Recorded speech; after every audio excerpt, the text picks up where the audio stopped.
sumándose, vas ahí agregando. Bueno, estamos grabando el webinar, Sí.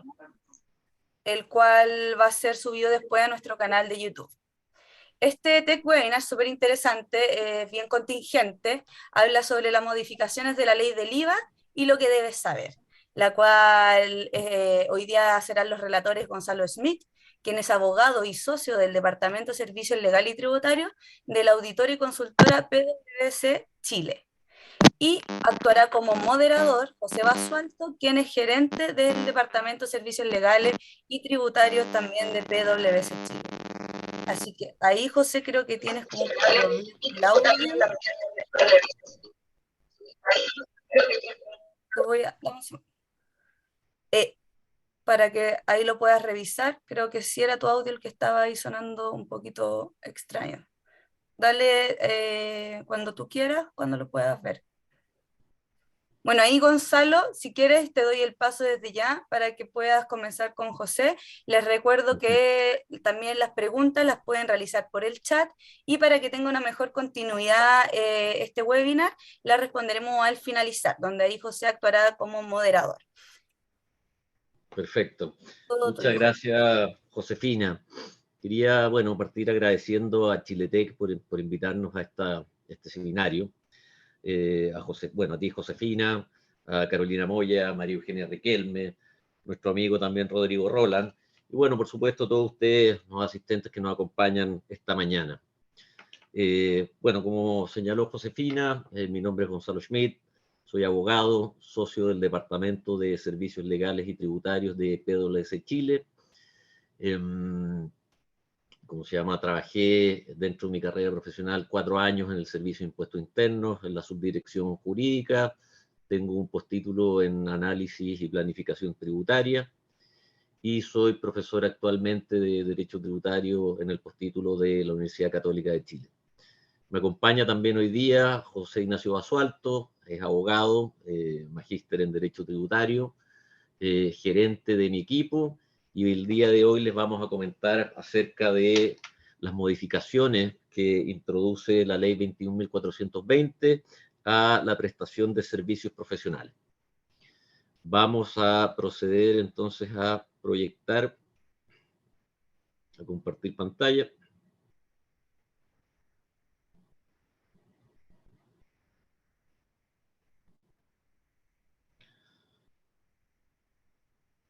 Ustedes me dicen si se ve bien. Perfecto. Súper. Sí, solo que Excelente. abajo aparece una barrita que dice que estás compartiendo pantalla, si lo puedes poner hide, eso. Gracias. Ahí está. Bueno, vamos a partir con la agenda que tenemos el día de hoy para ustedes. Vamos a tratar 4 grandes títulos. Lo primero, la tributación de los servicios profesionales hasta el 31 de diciembre de 2022, es decir, la legislación vigente al día de hoy y por lo que queda por estos pocos meses del año.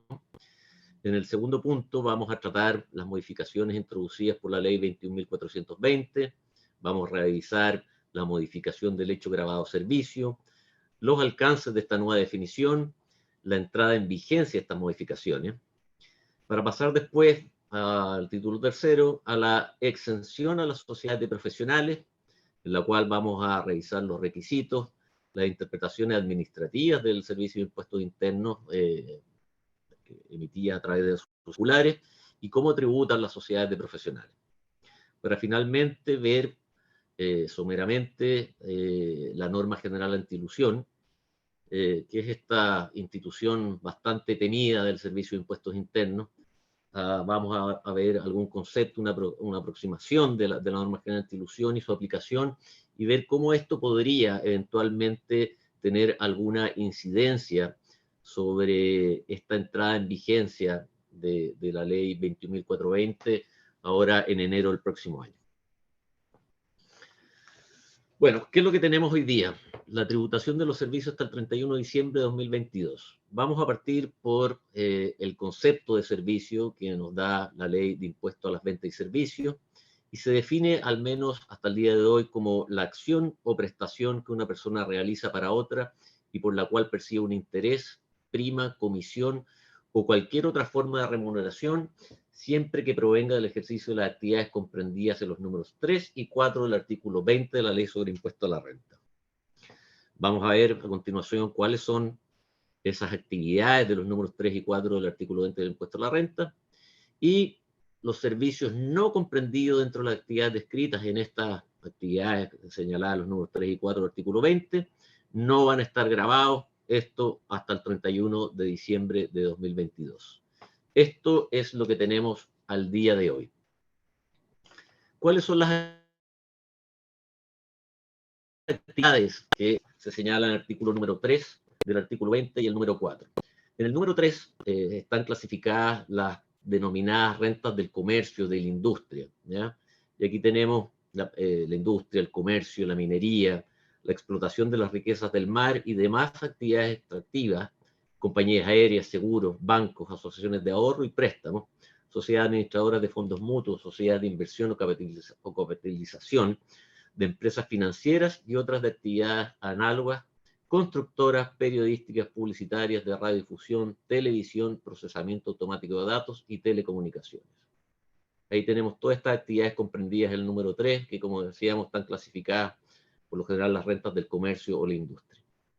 Y del número 4 tenemos lo que se denominan por lo general la renta de los corredores, sean estos titulados o no, sin perjuicio de lo que dispone el número 2 del artículo 42, comisionistas con oficina establecida, martilleros, agentes de aduana, embarcadores y otros que intervengan en el comercio marítimo, portuario y aduanero, y agentes de seguro que no sean personas naturales, colegios, academias, instituciones de enseñanza particular y otros establecimientos particulares de este género, clínicas, hospitales, laboratorios y otros establecimientos análogos, particulares y empresas de diversión y esparcimiento. Teniendo presentes estos conceptos, entremos a ver las modificaciones que propone la Ley 21.420, que reduce o elimina determinadas exenciones tributarias que se indica, dentro de las cuales hay una modificación, como se llama, al hecho grabado servicio, y por lo tanto vamos a ver su alcance y ciertas definiciones.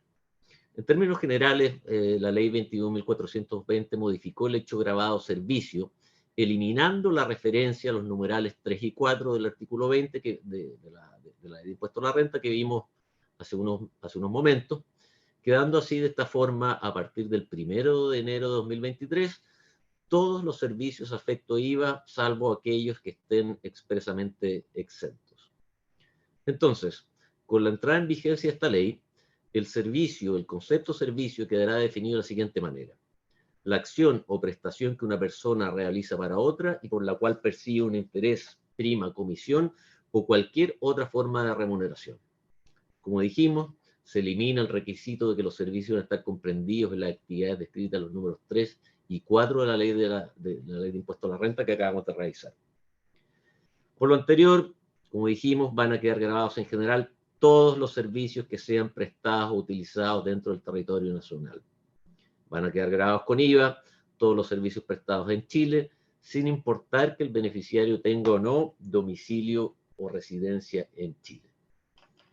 ¿Cuál es la vigencia de esta modificación que introduce la Ley 21.420? El artículo 8º transitorio de la ley nos indica que la modificación antes descrita va a empezar a regir a contar del 1 de enero de 2023 y se aplicará a los servicios que se presten desde dicha fecha. La ley también nos señala una excepción, que son respecto a servicios comprendidos en licitaciones con el Estado y compras públicas que hayan sido adjudicadas o contratadas con anterioridad al 1 de enero de 2023. Es decir, si esos contratos se cerraron, se adjudicaron con anterioridad al 1 de enero de 2023, o sea, dentro de este año, también no le va a ser aplicable esta modificación de la Ley 21.420. Revisemos ahora la exención que plantea esta ley a las sociedades de profesionales. Después de la modificación introducida por la Ley 21.420, el número 8 de la letra E del artículo 12 de la Ley del IVA queda con el siguiente tenor: se encuentran exentos los ingresos mencionados en los artículos 42 y 48. En el artículo 42 de la Ley de la Renta vamos a tener los sueldos, sobresueldos, premios, dietas, gratificaciones pagadas por servicios personales, Y el 48 vamos a tener las participaciones, asignaciones percibidas por directorios o consejeros de sociedades anónimas. Y para estos efectos, agregada a la disposición, quedarán comprendidos los ingresos de las sociedades profesionales referidas en el 42 número 2, junto, por supuesto, con los ingresos de los profesionales liberales, de la ley sobre impuesto a la renta, aun cuando hayan optado por declarar sus rentas de acuerdo con las normas de primera categoría. Entonces, veamos cuáles son los requisitos que debe tener, como se llama, una determinada sociedad o entidad para poder calificar como una sociedad de profesionales. El Servicio de Impuestos Internos, recientemente en la circular 50 de 27 de octubre de 2022, estableció los siguientes requisitos para que una sociedad pueda calificar como una sociedad de profesionales y en ese sentido poder optar a la exención de IVA. El primero es que debe tratarse de una sociedad de personas, ¿ya? Si bien nuestro legislador no ha definido qué se entiende por una sociedad de profesionales, el servicio ha indicado que como el ejercicio de una profesión o oficio lucrativo es un atributo solo de las personas, es necesario que sea también una sociedad de personas. Ahí tenemos entonces el primer requisito, sociedad de personas. ¿Y qué es lo que es una sociedad de personas? A lo mejor ustedes están preguntando cuál es la diferencia entre una sociedad de personas y una sociedad más bien de capital. Y son las sociedades, ¿cómo se llama?, en las que prima el trabajo y el esfuerzo físico por sobre el capital. En este orden de ideas, predomina el trabajo personal basado en el conocimiento de una ciencia, arte, oficio, técnica, por sobre el empleo de otros bienes de capital. Entonces, dentro de estas sociedades de personas, en las cuales es muy importante la calidad del socio, es decir, la persona que vamos a tener al lado, tenemos a las sociedades colectivas civiles o comerciales, las sociedades de responsabilidad limitada. Por lo tanto, se van a excluir también las sociedades de capitales como la sociedad anónima, sociedad por acciones o sociedad en comanditas por acciones. También, por no ser sociedades, se excluyen también los empresarios individuales y las empresas individuales de responsabilidad limitada. ¿Pueden ser socios otras sociedades? La interpretación del Servicio de Impuestos Internos contenido en la circular 50 que estamos revisando permite que una sociedad de profesionales se asocie a otra sociedad del mismo tipo, ¿ya? Entonces, en esta orden de ideas, se podría actualmente constituir sociedades profesionales en cascada o en más de 2 niveles, siempre obviamente cumpliendo todos los requisitos para que sea una sociedad profesional.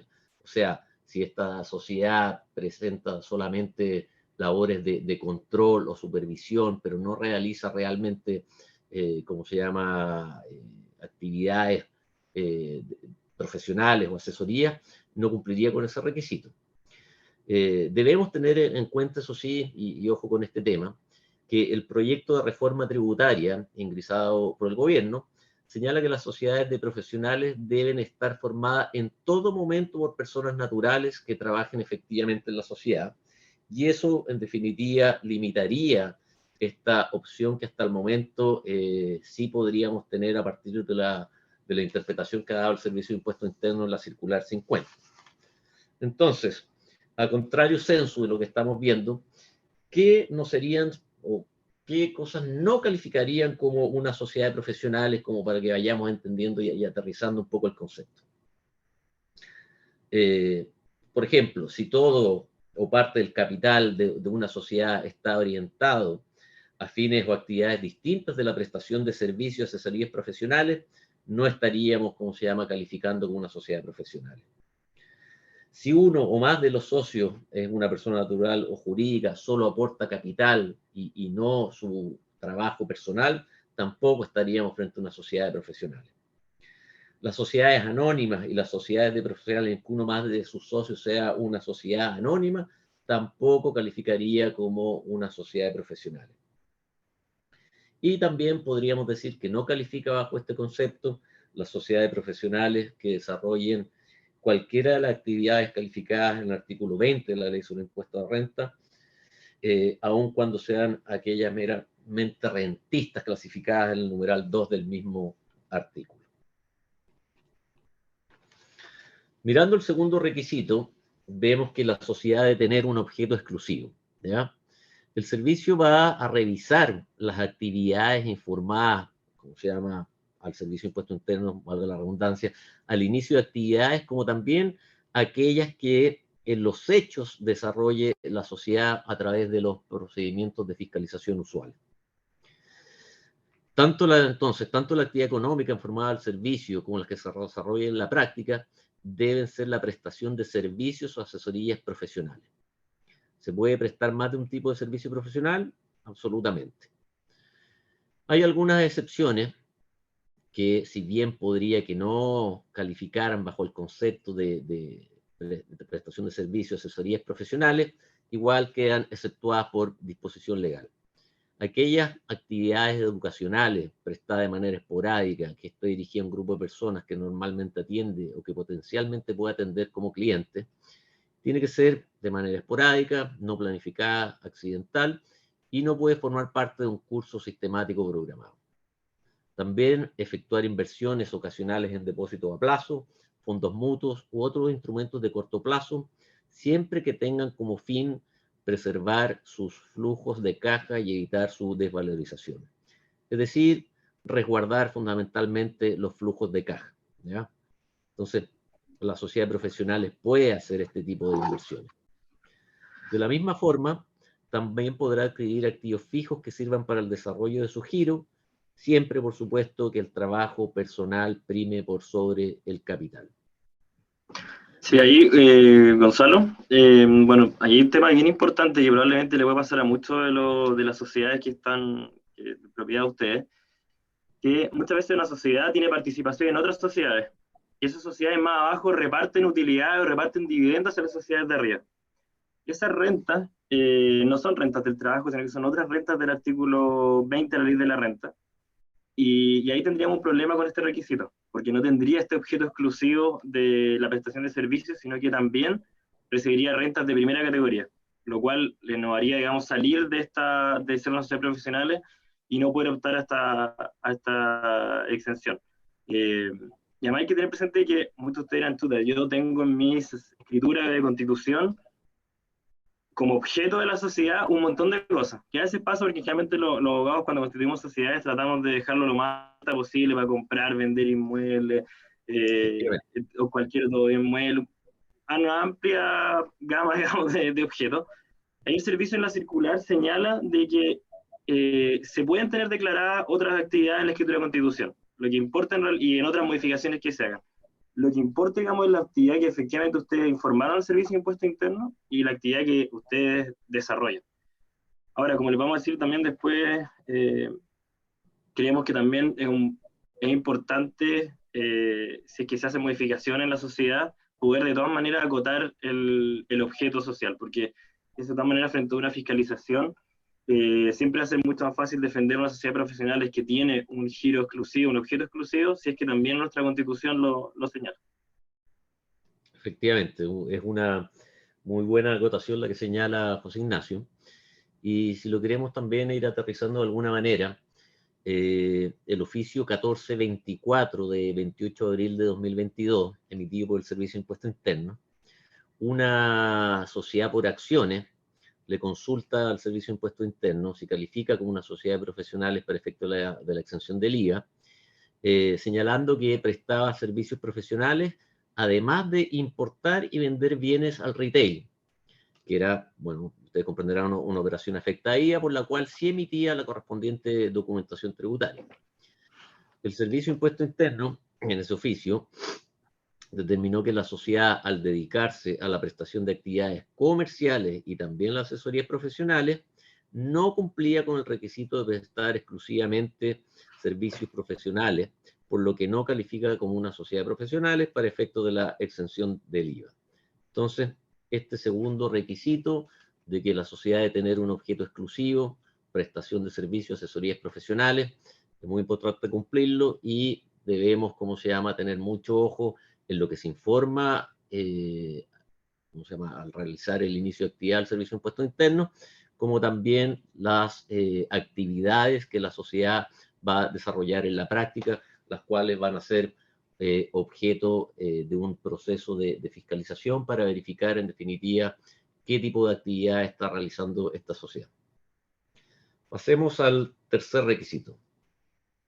El tercer requisito es que los servicios deben ser prestados por intermedio de los socios, asociados o con la colaboración de dependientes que coadyuven a la prestación del servicio. Este es un requisito bastante claro. Los socios y los asociados deben necesariamente prestar los servicios y trabajar en la sociedad, ¿ya? El requisito siguiente, el literal D, todos los socios deben ejercer sus profesiones para la sociedad, no pudiendo aportar solamente capital. Entonces, los socios podrán ser remunerados con una remuneración por contrato de trabajo, sueldo patronal o retiro de utilidades, no hay problema con eso, pero deben trabajar y ejercer sus profesiones dentro de la sociedad. Y es importante tener en cuenta que el socio realice efectivamente sus labores para la sociedad y que esto sea demostrable ante el Servicio de Impuestos Internos. Hay muchas veces que, por ejemplo, en la prestación de servicios, hay ciertos consejos, como se llama, asesorías, que se prestan muchas veces de manera verbal, y eso presenta un problema a la hora de demostrar esta asesoría, como se llama, frente a una fiscalización del Servicio de Impuestos Internos. Entonces, debemos tener en cuenta, ¿cómo se llama?, que cuando el socio trabaje para la sociedad debemos tener algún antecedente, algún respaldo que frente a una eventual fiscalización del Servicio de Impuestos Internos pueda demostrar que el socio trabaja efectivamente para la sociedad. El siguiente requisito es que las profesiones de los socios deben ser idénticas, similares, afines o complementarias. La circular del servicio nos señala que la afinidad de las profesiones se apreciaría por el Servicio de Impuestos Internos considerando la actividad que se desarrolla. Y también nos aclara que los dependientes que coadyuven a los socios en la prestación de los servicios puede que no sean profesionales. Ahora, ¿qué tan estricto o qué tan idéntica debe ser, cómo se llama, esas profesiones dentro de una sociedad de profesionales? Como dice la circular, va a ser el servicio el que considere y el que evalúe esto. Y ya tenemos algunos oficios recientes, ¿cómo se llama?, que nos dan algunas luces, y hemos podido ver afortunadamente que no necesariamente pareciera que fuera un concepto muy estricto. Y así podemos ver que en los oficios 3245 de 8 de noviembre de 2022, una sociedad le pregunta, compuesta por dos socios, uno contador auditor y el otro químico farmacéutico, que realizan asesorías contables y tributarias, si calificarían, ¿cómo se llama?, dentro del concepto de sociedades profesionales, como que los socios deben tener, ¿cómo se llama?, profesiones idénticas o similares. Uno a simple vista podría decir, bueno, ¿qué tiene que ver o qué similitud o afinidad puede tener un contador auditor y un químico farmacéutico? Resulta que dentro de la consulta, uno de los socios, que es el químico farmacéutico, señalaba que había sido gerente por mucho tiempo de una empresa y que tenía conocimientos y postítulos en, ¿cómo se llama?, contabilidad y derecho tributario, y que por lo tanto desde ese punto de vista podía ser afín. El Servicio de Impuestos Internos, afortunadamente, y como dije, aparentemente no ha considerado un concepto muy estricto, consideró que dado que este químico farmacéutico tenía estudios de posgrado en materias tributarias y contables, podía calificar como una profesión afín dentro de esta sociedad profesional. Otro ejemplo lo podemos encontrar en el oficio 3246, también de 8 de noviembre de 2022, en la cual, también compuesta por dos socios, en la cual uno es cirujano dentista y el otro fonoaudiólogo. Esto, si bien parece un poco más cercano, más afín las profesiones, tampoco son tan idénticas como señala la interpretación del servicio. Sin perjuicio de lo cual, el Servicio de Impuestos Internos contestó en este oficio que, ya que ambos profesionales se dedican al área de la salud y desarrollan profesiones que pueden ser consideradas complementarias al giro social, no había problema en ese sentido para que calificaran como una sociedad de profesionales. Entonces, ahí tenemos algunos ejemplos que vemos que esa profesión idéntica no es un concepto tan restrictivo, sino que aparentemente puede ser un poco más laxo y en ese sentido incorporar otras profesiones que pueden ser complementarias entre sí para la prestación del giro social. Veamos ahora cómo tributan las sociedades de profesionales, ya que hemos terminado de ver los requisitos que deben contemplar este tipo de sociedades para ser consideradas como sociedades de profesionales y poder acogerse a la exención del IVA en la prestación de estos servicios. En general, las sociedades de profesionales tributan en segunda categoría, ya que debemos recordar que en tanto desarrollen labores en las que prima el trabajo por sobre el capital, van a tributar en segunda categoría, pero podrán optar también por tributar en primera categoría. ¿Cuándo debe ejercerse esta opción? En principio, dentro de los 3 primeros meses del año comercial en que pretendan empezar a tributar en primera categoría, 1 de enero al 31 de marzo. ¿Y esto cómo se hace? Bueno, por supuesto, presentando el sitio web del Servicio de Impuestos Internos. Recordemos que el Servicio de Impuestos Internos y el legislador ha ido avanzando poco a poco en las distintas reformas, en la digitalización de las relaciones con los contribuyentes. Entonces, esto se va a hacer presentando la información en el sitio web del servicio, junto con la correspondiente solicitud. Ojo, aquí hay que hacer presente que si se pasa este plazo que estamos comentando dentro de los 3 primeros meses del año, no podrá acogerse, como se llama, la sociedad por ese ejercicio comercial para declarar su renta de primera categoría. Así que ojo ahí con los plazos. Para las sociedades nuevas, este plazo va a ser dentro de los 2 meses siguientes al que comiencen sus actividades, y esto naturalmente deberán dejar constancia expresa en su declaración jurada de inicio de actividades, presentando la información correspondiente, como se llama, ante el Servicio de Impuestos Internos. Dentro de los requisitos, ambos tipos, o sea, en ambos casos, es decir, si tributa en segunda categoría o opta por tributar en primera categoría, deberán llevar contabilidad completa. Si se opta también por tributar en primera categoría, no se puede volver a tributar en segunda categoría. Es decir, la opción es irreversible. Si se opta por tributar en primera categoría, el contribuyente deberá entonces emitir facturas o boletas exentas de IVA. Y si tributan en segunda categoría, es decir, con global, complementario, impuesto adicional, deberán emitir las correspondientes boletas de honorarios electrónicos. Vamos a ver ahora la norma general antielusión. Probablemente ustedes han escuchado ya bastante de esta norma. Hay ciertas modificaciones que están planteadas en la reforma tributaria que ha planteado el Ejecutivo, que ya se han aprobado, al menos por la Cámara de Diputados, y que guardan relación precisamente con la norma general antielusión. No pretendo extenderme mucho sobre este punto, pero sí darles, como se llama, algunos conceptos básicos, ya que es interesante o importante saber, en definitiva, si estamos revisando las modificaciones de la ley 21.420 y de cómo los servicios profesionales a partir del próximo año van a quedar grabados con IVA, y nosotros estamos revisando qué podríamos hacer frente a tal caso. Es importante ver si el servicio en un proceso de fiscalización podría tratar de aplicar la norma general antielusión con el objeto de gravar de todas formas las operaciones de servicios profesionales a partir del próximo año. Vamos a dar algunas pequeñas definiciones o conceptos para que estemos todos conversando como en la misma página. El artículo 4 bis del Código Tributario señala que el servicio debe reconocer la buena fe de los contribuyentes, y la buena fe en materia tributaria supone reconocer los efectos que se desprendan de los actos o negocios jurídicos o de un conjunto o serie de ellos según la forma en que estos se hayan celebrado por los contribuyentes. El mismo artículo agrega que no va a haber buena fe si mediante dichos actos o negocios jurídicos o un conjunto serie de ellos se eluden los hechos imponibles, estableciendo las disposiciones legales tributarias correspondientes.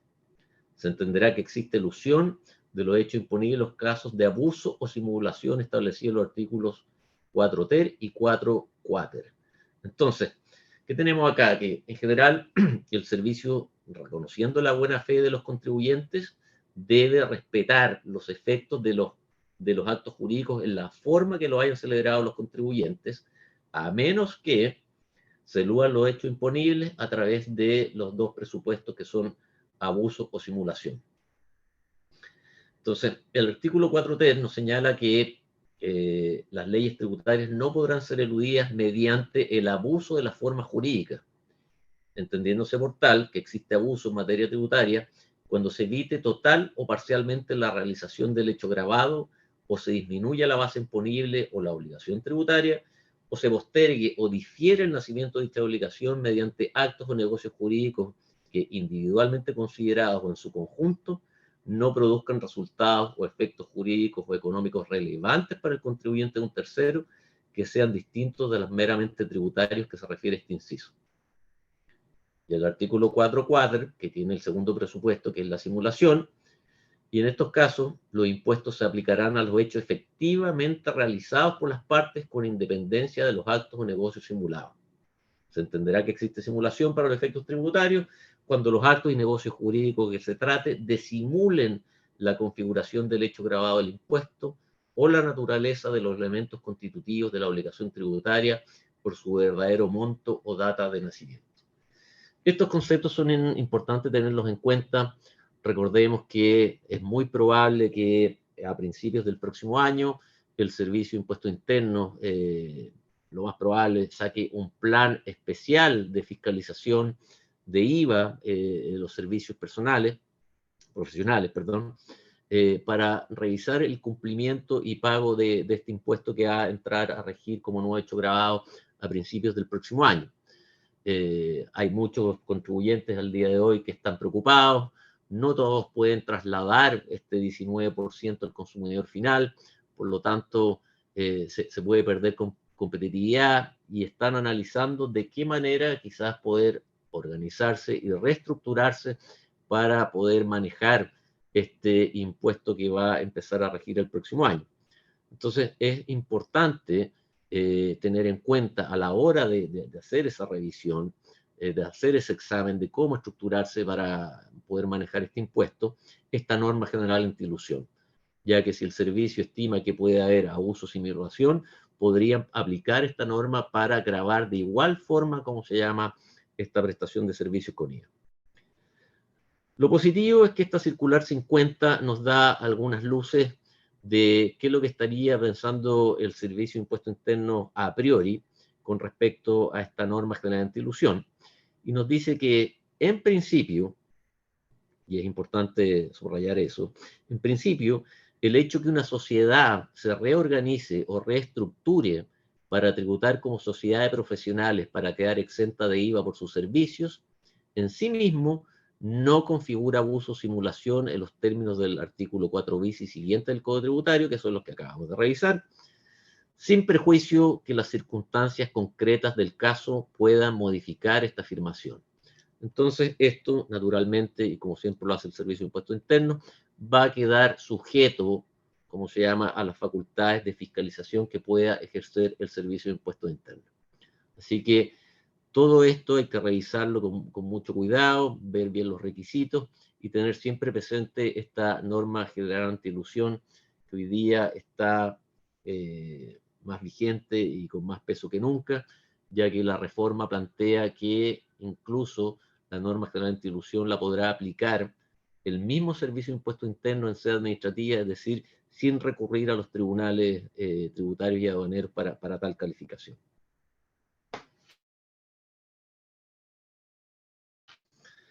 Entonces, ya concluyendo, queremos dejar planteada esta pregunta.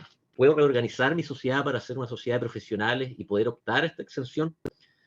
Hay varias preguntas acá, y pareciera ser que para aquellos prestadores de servicios que no tienen mayoritariamente clientes contribuyentes de IVA, sería conveniente estructurarse como una sociedad de profesionales Y si además se consume todos los ingresos por los socios, esta también podrá optar por tributar en segunda categoría, en la que sus dueños tributen con los impuestos global complementarios sobre el total de las utilidades.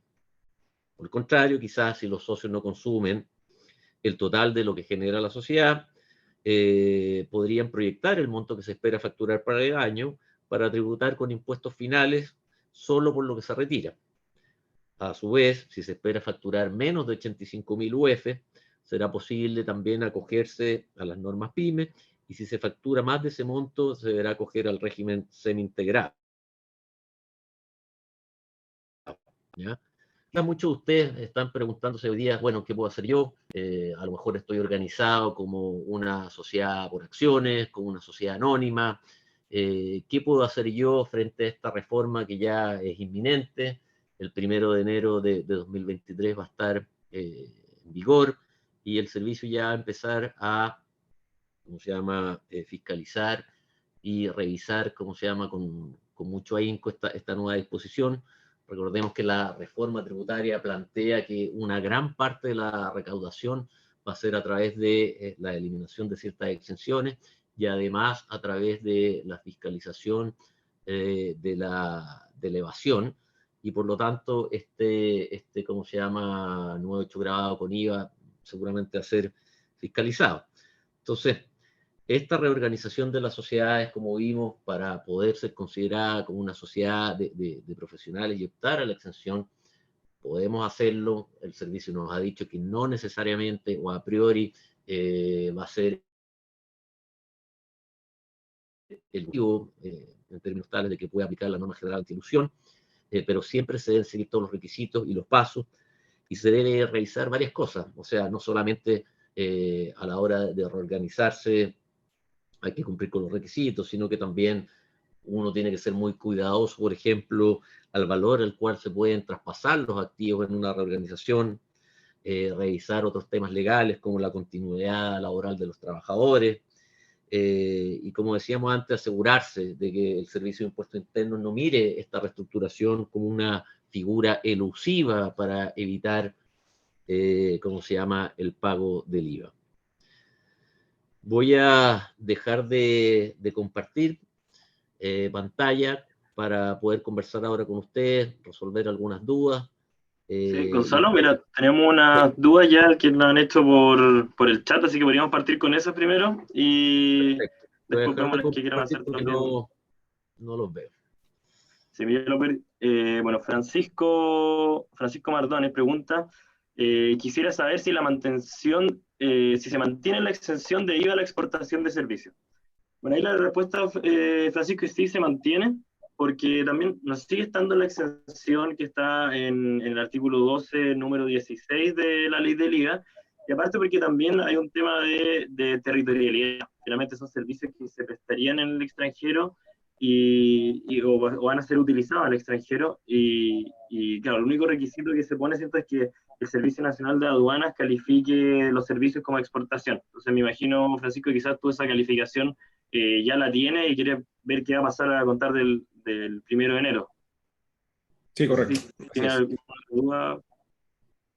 No, eso me queda claro entonces.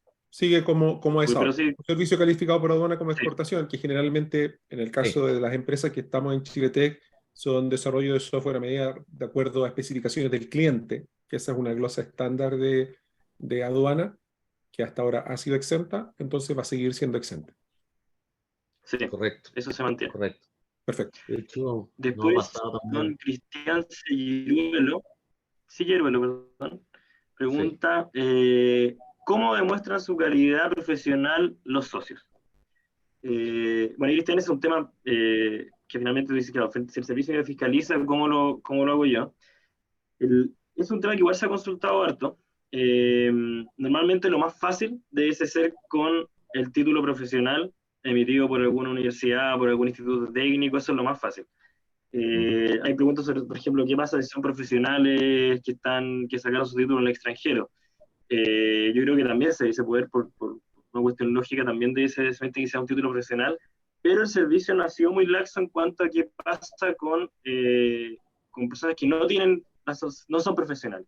ha dejado más abierto esto para las personas que son coadyuvantes, que uno puede tener trabajadores que quizás no sean profesionales, pero respecto a los socios lo ha mantenido hasta el momento un poco más estricto. Claro, porque recordemos No sé, que Cristian, si... el profesional se define como el conocedor o experto de una determinada ciencia o arte, técnica, etc. Entonces, es verdad que el servicio ha dejado eso más acotado como para aquellos que poseen un título profesional o técnico, ¿ya? Sí, muchas gracias por la respuesta. La pregunta es si, por ejemplo, alguien que tiene una licenciatura, no necesariamente un título profesional, sino el grado académico, Uh-huh. el grado Sí, el de... grado académico, te entiendo tu pregunta, sí. Nosotros creemos que eso no hay digamos, ningún oficio que detalle esa situación, pero el grado académico creo que debe ser suficiente para poder defenderlo ante el Servicio de Impuesto Interno y ante los tribunales si es necesario, digamos, no dice existir problema. Claro, lo que pasa es que es una buena pregunta, por ejemplo, que de repente algún profesional que haya estudiado, que le falte algún requisito para completar su titulación, por ejemplo, un abogado que haya estudiado los 5 años y sea licenciado en ciencias jurídicas, pero no haya completado, dado su examen de grado y formalmente no sea abogado por la Corte Suprema. Nosotros entendemos que al haber hecho esos estudios y al ser poseedor de un conocimiento específico en los términos de tener esos estudios, de ser poseedor de ese conocimiento, ciencia o arte, creemos que a pesar de que, como se llama, no tenga el título profesional, podría calificar de todas formas, ¿ya?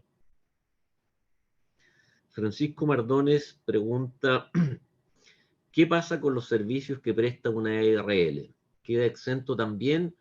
No sería sociedad, pero sí es prestar a una persona natural. Esta es una súper buena pregunta, Francisco, y ha sido bien debatido. Lo que pasa es que históricamente, como se llama, ha quedado fuera las sociedades de capital y también las ERL por no ser sociedades. Pero es un tema también bien debatido, porque, por ejemplo, si consideramos una sociedad muy común hoy día, una sociedad por acciones, que es una sociedad de capital, pero que puede haber un solo socio, que sea un profesional que se dedica a prestar servicios, asesorías profesionales, como se llama, con un giro exclusivo, cerrado, y que se dedique solamente a eso, perfectamente podría calificar como una sociedad de profesionales. Pero el tipo social, como se llama, como una sociedad de capital y no una sociedad de personas, se lo prohíbe, al igual que como se llama ocurre con las RL o los empresarios individuales por no ser sociedades. Entonces, si bien yo discrepo un poco de este punto y ha sido bastante discutido de por qué un tipo social, en definitiva, va a poder gozar de ese beneficio y otro tipo no, cumpliendo todo el resto de los requisitos, perdiendo, como se llama, ese beneficio y competitividad solamente por el hecho de ser o de organizarse de una u otra forma. Pero la verdad es que al día de hoy el servicio ha sido claro en señalar que solamente van a poder ser sociedades profesionales las sociedades de personas, excluyéndose las sociedades de capital y también las ERL, que como señalas tú en tu consulta, los empresarios individuales. Así que la verdad de las cosas que si uno quiere evitarse un dolor de cabeza, una fiscalización y eventualmente un potencial juicio que para discutir en un tribunal tributario y aduanero, por ejemplo, si califica o no una ERL, recordemos que todo esto son interpretaciones administrativas, ¿ya? Esto es lo que dice el servicio, que no necesariamente lo puede compartir un tribunal, pero lo más seguro es que si te organizas de esta forma y eres fiscalizado, el servicio te va a rechazar, entonces, ¿cómo se llama? Probablemente la exención del IVA por haberse organizado de esa forma. Sí, además hay que recordar que esta fue una cuestión que durante el periodo que tuvo en consulta la circular 50, este tema se consultó. Se plantearon varios argumentos, yo creo que de harto peso, y el servicio se mantuvo con su posición, digamos, de que no pueden ser beneficiarios de esto una IRL que preste un servicio profesional. Así que lo más probable es que si lo hace, digamos, seguro que te va a fiscalizar y probablemente ni siquiera te den la opción de poder emitir una factura exenta. Esa es la posición del Sí. servicio. Entonces Sí, Francisco, tendría que te quedó, constituirse, Disculpa, una consulta en la misma línea. Entonces tendría que constituirse como una sociedad limitada, pero para eso se necesitan dos, al menos, ¿correcto? Sí, sí, es cierto. O podrías Es, también prestar el servicio tú como persona natural. El tema es que ahí no tiene el tema de la separación de patrimonio, de la limitación de la responsabilidad y como otros temas que no son tributarios que tienen en contra. Pero eso también es una O opción. sea las EIR se hicieron justamente para que no pasara eso otro. claro. Exactamente. Ya. Entonces, ahí uno, bueno, tiene varias formas, o sea, podría constituir una nueva sociedad, que sea una sociedad de personas, una sociedad de responsabilidad limitada. Si, por ejemplo, fuera otro tipo social, por ejemplo, una SPA podría transformarse en una sociedad de responsabilidad limitada, pasando a ser de una sociedad capital a una sociedad de personas.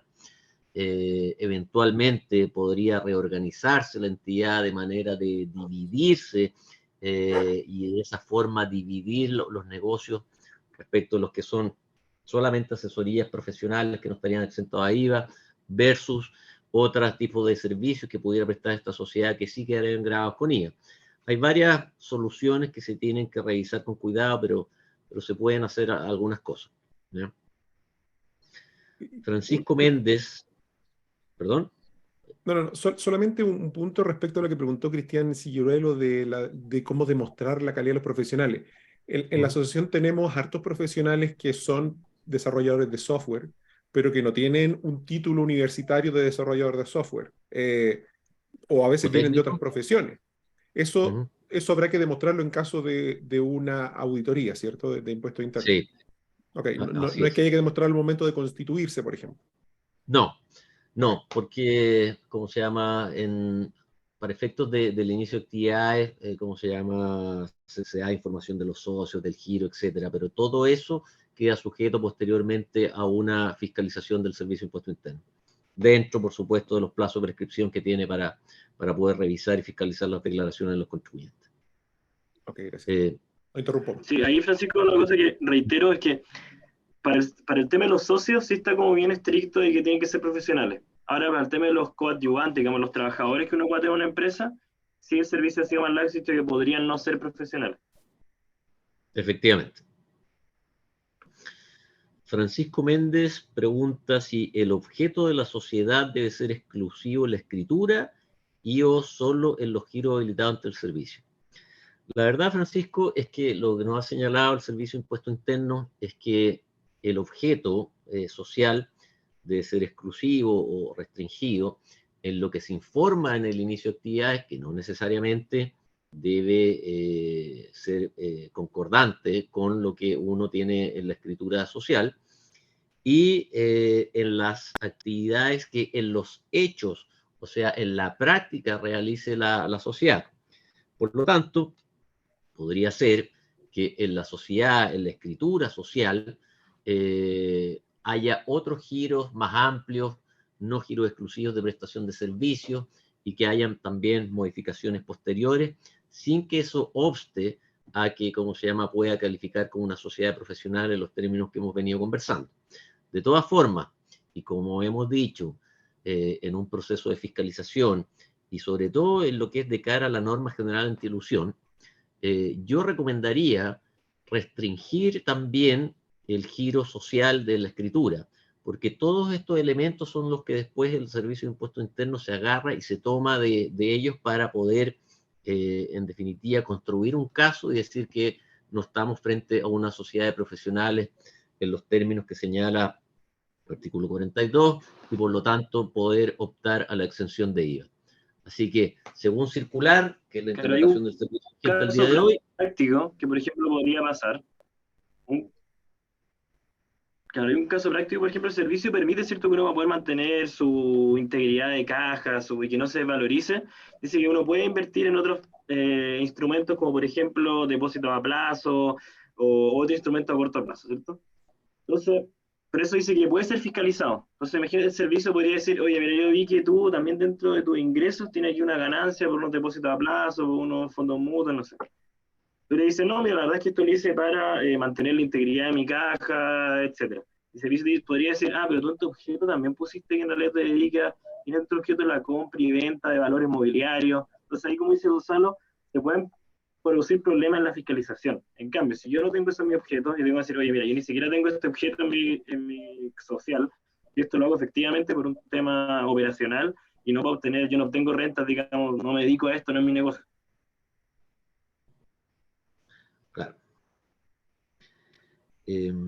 Continuando, está la pregunta de Francisco, que creo que ya la contestamos. ¿Qué pasa con la exportación de servicios? ¿Sigue siendo exenta? Efectivamente, Francisco, sigue siendo exenta para tales efectos. Después viene Jocelyn Arellano. Sí. Jocelyn nos pregunta, ¿nuestra empresa es exenta y trabaja con licitaciones públicas con el presupuesto del año? Desde el 2023 debemos facturar con IVA, pero los proyectos que fueron autorizados y presupuestados de manera exenta en 2022 quedarán exentos hasta que se acabe el proyecto o debemos facturar con IVA. Bueno, aquí dentro de la vigencia, ¿cómo se llama? La circular fue muy clara al señalar que la exención respecto de las contrataciones con el Estado u otras reparticiones del Estado tienen una vigencia distinta, es decir, si fueron adjudicados o cerrados esos contratos dentro de este año, aun cuando se ejecuten para el 2023, va a operar esa exención, ¿ya? Así que en ese sentido caería dentro de lo que tú señalas. Sí, creo que la misma pregunta que hace Valesca. Lo que sí, ojo que tiene que estar seguro, digamos, porque los verbos como rectores que ocupa el servicio, o sea, que ocupa la ley, es que las que tienen que haber sido adjudicadas o contratadas con anterioridad al 1 de enero de 2023. O sea, ojo que estén adjudicadas o contratadas antes, si no podemos tener un problema. Pero si es así, si están adjudicadas o contratadas, no debiese ser ningún problema. Para poder, digamos, seguir facturando todo ese servicio comprendido dentro de ese contrato, sin IVA. Claro. Lo que pasa es que es importante tener en cuenta que el IVA como tal, como el impuesto se devenga la fecha de emisión de la factura o la boleta, o cuando la remuneración se percibe o se pone cualquier forma de disposición. Pero para efectos de las licitaciones o compras públicas con el Estado, la excepción señala que hayan sido adjudicadas o contratadas con anterioridad al 1 de enero de 2023. ¿Ya? Así que eso... Sí, hay una pregunta que está al final, pero que es de esto mismo, que Mariela Nieves dice, siempre que estén con orden de compra o adjudicados, no es lo mismo. Aquí imagínense lo que dice el artículo 8 es que tienen que estar adjudicadas o contratadas, no habla de orden de compra. Entonces, si la adjudicación es primero y luego la orden de compra, como tú dices, no debería tener problema, porque lo que tú podrías decir, oye, el artículo 8 transitorio se tiene que estar adjudicado, y aquí está el certificado, digamos, Sí, quizás interesante, ¿cómo se llama? Revisar lo que dice la circular aquí con un poquito más de detención, ya que han salido varias preguntas. Y la circular nos dice que aquellas licitaciones a compras adjudicadas o celebradas a plazo indefinido antes de 2023 y aquellas suscritas en dicha época con carácter de renovables o prorrogables estarán cubiertas por el tratamiento especial del presente apartado, siempre que a partir del 1 de enero de 2023 las partes no realicen cambios sustanciales a la limitación o a la licitación o compra, hecho que deberá ser determinado por el correspondiente periodo de fiscalización. Por otro lado, se tiene presente que los servicios comprendidos en las licitaciones y compras públicas que hayan sido adjudicadas o contratadas con anterioridad al 1 de enero de 2023. Entonces se entiende que la expresión servicios comprendidos en licitación y compras públicas no solamente cubre aquellos servicios que constituyen el objeto principal de la licitación o de la compra pública, sino también los servicios que el adjudicatario contratista subcontrate con terceros proveedores a fin de cumplir la licitación adjudicada, compra pública contratada, con anterioridad al 1 de enero de 2023. Quizás todas estas cositas nos ayudan a entender un poquito mejor estas preguntas. A ver. Tengo una duda, pero perdón, de lo mismo, respecto de lo mismo que acabas de señalar, porque cuando lo que decía José hacía la diferencia, ¿cierto? Por la pregunta, si es que hay una contratación o una adjudicación. Pero en el caso, por ejemplo, a nosotros nos emiten orden de compra, nomás, por ejemplo, cuando son tratos Sí. directos. Entonces, la duda es si me bastaría con tener la orden de compra o esto solo corre que yo tengo que tener un contrato, porque a veces tengo varios clientes que es solo vía orden de compra. Sí, es ¿Bastará? una ¿Eso buena significa que pregunta. fue contratado el 2022? Es una buena pregunta, Susana, y la verdad es que como abogado y con harta experiencia en fiscalizaciones del Servicio de Impuesto Interno, como decía José, hay que seguir los verbos rectores acá, y esos son adjudicadas o contratadas. ¿Podría uno entender que esa orden de compra es la adjudicación o contrato? Podría ser, pero en estricto rigor y de manera de ser conservadores y precaver cualquier contingencia con el servicio, yo, en lo personal, y como sugerencia, trataría de no quedarme solamente con la orden de compra, quizás tener una propuesta de servicio en la cual se entienda los términos, y que también es relevante, en los cuales se ha adjudicado, ¿cómo se llama eso?, con el Estado, ¿ya? Entonces, ojalá que no hubiera solamente la orden de compra. Perdón, Pero además que, Susana, generalmente cuando hay una orden de compra por trato directo, detrás de eso hay una resolución interna de la institución, que no siempre se publica en el portal. Eso, Por lo tanto, la ese es un... resolución, Ok, ok. Lo que Sí, pasa es que sí, exacto. es verdad, no siempre tal vez se publica o no. A mí muchas veces no me la mandan, en realidad solo he tenido acceso a las órdenes de compra. Sí, claro, y ahí, posiblemente Susana, de todas maneras, directo, ¿ah? Susana, claro, esto te va a servir para todo lo que tú hayas cerrado, se podría decir, hasta 31 de diciembre del 2022. Por eso nuestra recomendación sería, si ustedes cumplen con los requisitos, para poder ser profesionales, lo hagan, porque si no van a estar grabados con IVA a contar de todo lo que cierren del 1 de enero del 2023, sea o no sea, digamos, una licitación o una compra pública. Claro. Pero ese ¿cómo se llama? Argumento que decía de la resolución interna, eso está perfecto, ¿cómo se llama? Para poder acreditar la adjudicación a partir, ¿cómo se llama? De la fecha, o sea, que quede dentro de este año, ¿ya? Después viene Leandro, Fernando Fernández. Dice, soy una sociedad de profesionales que cumple con los criterios del SI, pero que actualmente tributa en primera categoría, y así lo ha hecho durante años. ¿Es beneficiario por la exención de IVA? Sí, aquí es, sí, lo que tiene que estar el servicio tiene que estar autorizado a ser sociedad de profesionales. Se puede, la opción de tributar en primera o en segunda categoría, pero ambos son beneficiarios de la exención, siempre que se cumplan con los demás requisitos. Y después dice, lo mismo Fernando dice, se considera como elusivo la creación de una nueva sociedad de profesionales y dejar de emplear una sociedad anterior a la cual se le cambia el giro, por ejemplo, para que pase a una sociedad de inversiones u otros servicios afectos a IVA. Bueno, como dijo Gonzalo, eso per se no va a ser considerado como elusivo. Tú perfectamente uno puede separar líneas de negocio o cambiar, digamos, tu estructura, tu cascarón societario, pasar a ser una SPA, pasar a una C limitada. El tema que uno puede hacer cosas burdas, digamos, como decir, chuta, yo parece que voy a estar grabado, así que en realidad voy a hacer en vez de vender autos, por decir algo, voy a hacer servicios de asesoría en arrendamiento perpetuo de vehículos motorizados, por decir algo. Claro, a mí me pareciera que eso es como nunca fue un servicio profesional, digamos. Pero si es un servicio profesional en la práctica, se puede, digamos, cambiar el cascarón y hacer todas las modificaciones societarias necesarias para poder cumplir con los requisitos. efectivamente, pero aquí, ojo, hay que ser muy cuidadoso en cómo se plantea. Es importante ver los timings que uno también va a ocupar. Así que esto hay que revisarlo, la verdad, con mucho cuidado, pero al menos la circular, y eso es muy importante y bastante positivo. El servicio nos señaló que en principio, por ese solo hecho de transformarse, no va, en definitiva, el servicio considerarlo a priori como elusivo, ¿no?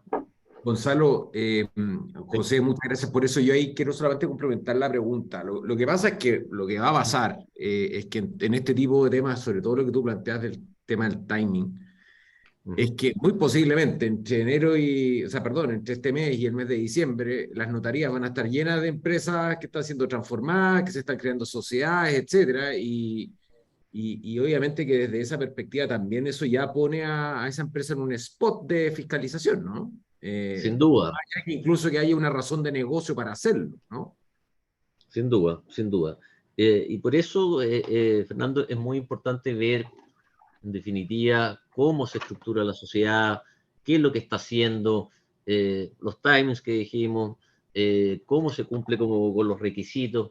Y aquí también tenemos que ver no solamente la norma general antiilusión, sino lo que es también la economía de opción, ¿ya? Hoy día tenemos como 3 conceptos en nuestra legislación que son interesantes como a revisar.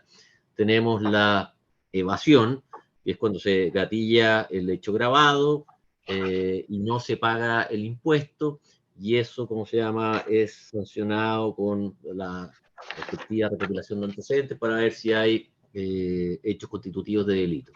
Después tenemos la elusión, que es, como se llama, algo más de carácter civil, que lo puede determinar el servicio a través de la norma general antielusión para ver el correspondiente cobro de pesos por los impuestos eludidos o evadidos. Y después está la economía de opción, que es elegir o estructurarse legítimamente, dentro de las opciones que el mismo legislador le ha dado a los contribuyentes, de manera de no quedar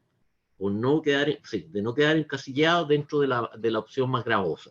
Y en ese sentido, uno tiene que estructurarse de tal manera que uno pudiera decir, oiga, esto tiene una legítima razón de negocio, tiene sustancia, obedece, como se llama, a una economía de opción, ¿ya? Entonces, esto no es fácil de determinar, Fernando, pero uno tiene que, además de tomar todas las precauciones del caso, es también generarse los respaldos que uno debe tener disponible a la hora de una fiscalización. Qué sé yo, actas de directorio, por qué, cómo se llama, la sociedad se reestructuró, qué sé yo, varias como rastros por los cuales uno pueda tener indicios de darle sustancia, como se llama, a esa reestructuración, ¿no? Perfecto, muchas gracias, Gonzalo. De nada, Fernando. Gonzalo, no sé si, Josefina, no sé si tenemos algunas otras preguntas que están pendientes. No sé si tenemos tiempo para... Sí, Tratemos podemos de responderlas. contestarla rapidito para ir con la hora, pero Sí, por no dejar a nadie con las dudas. sí, Cristian respondamos las Ciruelo, preguntas que ya están, así ya. ya, para poder Una finalizar SPA esta. con giro y operación como si fuera sociedad de profesionales puede acogerse a la exención de IVA. Lamentablemente, Cristian, como vimos, no. El Servicio de Impuesto Interno ha sido categórico en señalar que las sociedades de capital, como la SPA, como se llama la sociedad anónima, no son sociedades de personas y en ese sentido no pueden considerarse como una sociedad de profesionales y optar a la exención de IVA. Es súper discutible, para mi gusto, eso es algo bastante arcaico, no está definido, como se llama, en la ley de impuestos a ventas y servicios, sino que a través de circulares.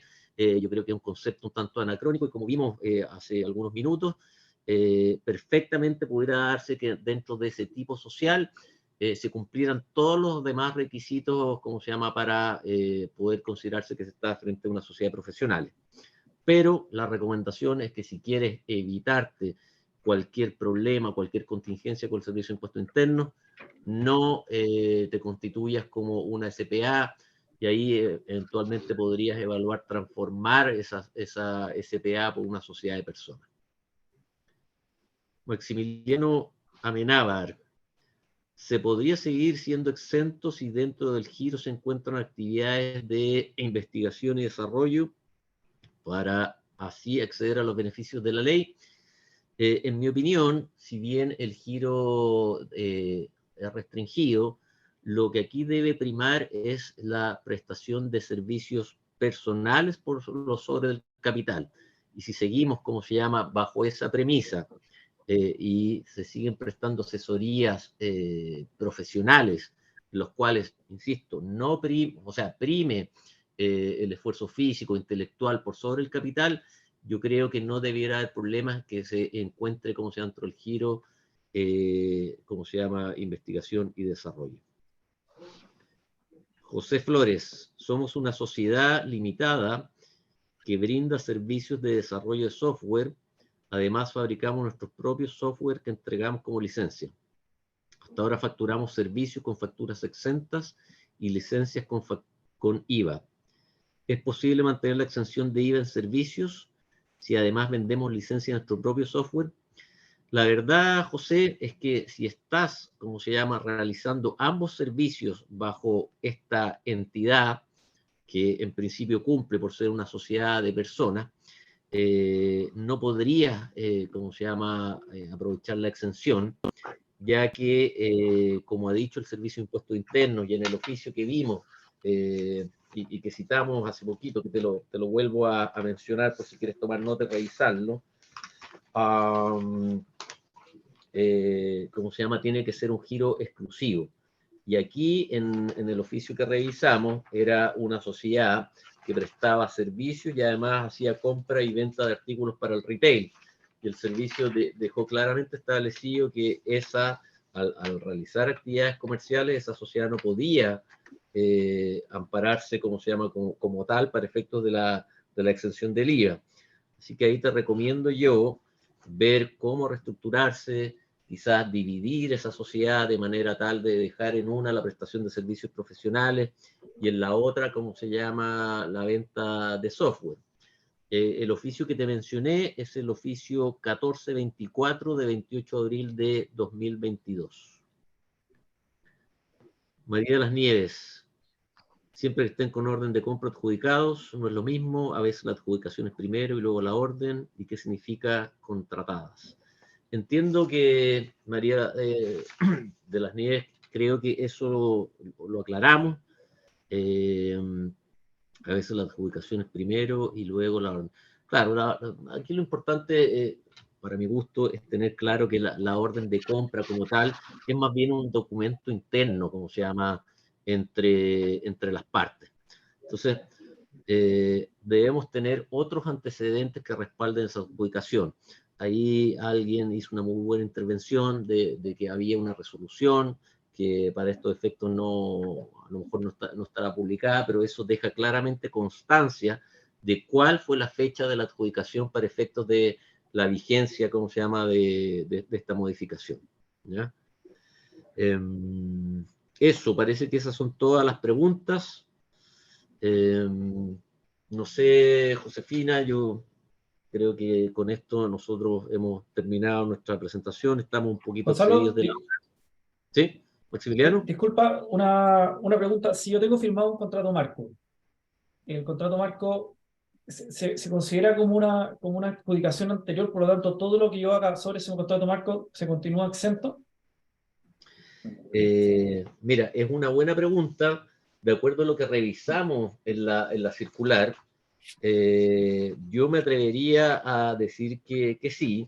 Habría que revisar, por supuesto, cómo se llama las cláusulas puntuales del contrato marco para ver en definitiva cuál es el contenido del mismo y que no haya alguna regla de excepción. Pero en principio, y de acuerdo a lo que vimos, sobre todo la parte que dice que licitación de compra de adjudicados se le dará a plazo indefinido antes del 23 y aquellas suscritas con carácter de renovables o prorrogables. O sea, me inclino a pensar de que sí deberían estar cubiertas, Maximiliano, si están cerradas, como se llama, dentro de esto. Perfecto. Oye, ¿cuál es la circular donde estás viendo esta información? La circular que regula... Es la circular 50 sí, del 27 de octubre de 2022. 50, ¿del 27 de octubre? De 2022. De 2022. Es fresquita. Perfecto. Perfecto. Está nueva esa. Sí. Sí. No. Súper. Gonzalo. Fernando. Sí, solamente un poco para complementar lo que plantea Maximiliano. Lo que pasa, posiblemente le está hablando de los convenios marcos de desarrollo. Una parte de las personas que están acá presentes son parte. Mira, en términos como bien conceptuales, este convenio marco lo que establece es una suerte, para explicarlo como en términos sencillos, una suerte de fast track para que la gente pueda firmar, pero en eso lo que te permite es que tú entras bajo un paraguas en donde hay cierta regulación general, lo que le permite después a los organismos públicos, a través de una orden de compra, decir, oiga, venga usted, traje conmigo, y rápidamente lo contrata. Pero en ese convenio marco, es importante, no se determina ni objeto ni precio. Ya. ¿Sigues? Entonces, Fernando, lo que pues yo tú tiendo a acabas de pensar, señalar, entonces, sí, perdona, termina. sí, no, entonces mi punto ahí es que yo tiendo a pensar de que si, por ejemplo, te contratan bajo ese convenio marco el 2023, alguien te emite una orden de compra, ahí recién se determina el objeto de la prestación misma, o sea, desde tanto el precio como también el servicio en sí, y por ende debería estar eso, pensando de una lógica conservadora, debería estar grabado con IVA en ese caso. Así es, porque, sí, porque la resolución se hace con la compra. Claro. Sí. Claro. A ver, yo ahí, Fernando, y qué bueno que planteaste este punto y lo aclaraste, porque la verdad podríamos habernos quedado con un mal concepto de esto. Bajo esa nueva óptica y considerando, claro, lo que tú señalas, al formarse como el consentimiento para efectos de la adjudicación, uno tiene que considerar la cosa, el objeto y el precio, ¿ya? Y ahí uno va a entender que ya se formó el consentimiento para efectos de la adjudicación de ese contrato. Dicho eso, si el contrato marco está solamente firmado en el 2022, pero las adjudicaciones propiamente tal de los servicios vienen en el 2023, yo comparto contigo que lo más probable es que queden afectados. Oye, pero si en el contrato marco nosotros tenemos cuál es el objeto o los servicios que a mí me van a contratar, y además están fijados los precios a los cuales yo lo voy a vender. Entonces, ahí... Un contrato establecido, no es, estás en el marco del convenio marco, pero estás con un contrato. Claro, lo que pasa es que ahí, Maximiliano, todavía el organismo no decidió contratarte, no hay voluntad en ese instante. O sea, si en marzo el tipo dice te elige a ti, bajo los esquemas de precio y todo, pero el distinto con si este ya organismo se compra forma... a través del convenio marco, pero ahí ya tienes la compra. Clasificate al mundial, pero todavía no juegas. Claro, o sea, no se forma ahí, sino que se forma después. O sea, cuando el organismo te selecciona a partir de eso, es donde realmente se formó un contrato bajo este paraguas de convenio marco. Ese es el punto. Claro, sí, yo ahí, Maximiliano, creo que tenemos que seguir nuevamente el verbo rector, porque si bien puedes tener firmado el contrato marco, no sé si con precisión la adjudicación propiamente tal va a ser ahí o en un periodo posterior. Yo creo que la adjudicación del servicio va a ser en un periodo posterior. Entonces, en ese sentido, creo que sí quedarían grabados con IVA bajo el presupuesto del cual estamos analizando. Además, las empresas adjudicadas, perdón, Gonzalo, están bajo el régimen antiguo. O sea, una empresa, sociedad anónima, adjudicó. Por lo tanto, no podría cambiar el giro de mi empresa por el convenio marco. Tendría que crear otra empresa, por lo tanto ya quedaría fuera del convenio marco. Tal cual. Es un súper buen punto, porque debemos recordar que necesariamente la forma o el tipo social debe ser una sociedad de personas, excluyéndose la sociedad anónima, la SPA, la empresa individual de responsabilidad limitada, etc. Entonces, al alterar eso, ¿cómo se llama? No es, me imagino que no debe ser tan fácil volver, porque deben ser a través de licitaciones, me imagino, y alterar el contrato marco ya probablemente, considerando la fecha del año en la que estamos, debieras quedar para ya el 2023, y en ese sentido no regiría la exención de la cual estamos hablando para las contrataciones con el Estado. Bueno, Josefina, yo creo que si no hay más preguntas, no me queda más que agradecer nuevamente a Chiletec por esta invitación, y bueno, a todos los asistentes que nos escucharon hoy día, nos acompañaron y nos hicieron estas preguntas. Quedan ahí nuestros datos por cualquier duda adicional. Encantado de resolver cualquier duda o ayudarlo en lo que necesiten, y muchas gracias a todos. Josefina, te te devuelvo, ¿cómo se llama? La palabra a ti.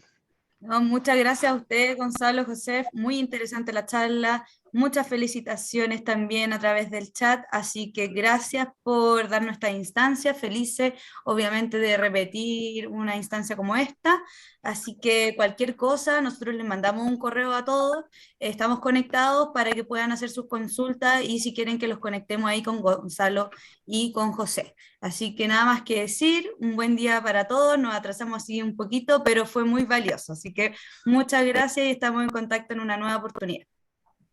Perfecto, muchas gracias, Chao, que tengan un buen chao. día. Estén bien. Muchas gracias, hasta luego, que estén bien. Recuerden que la charla va a estar grabada también en el canal de YouTube de Chiletec. Perfecto. Chao. Hasta luego, buen día. Gracias. Hasta luego.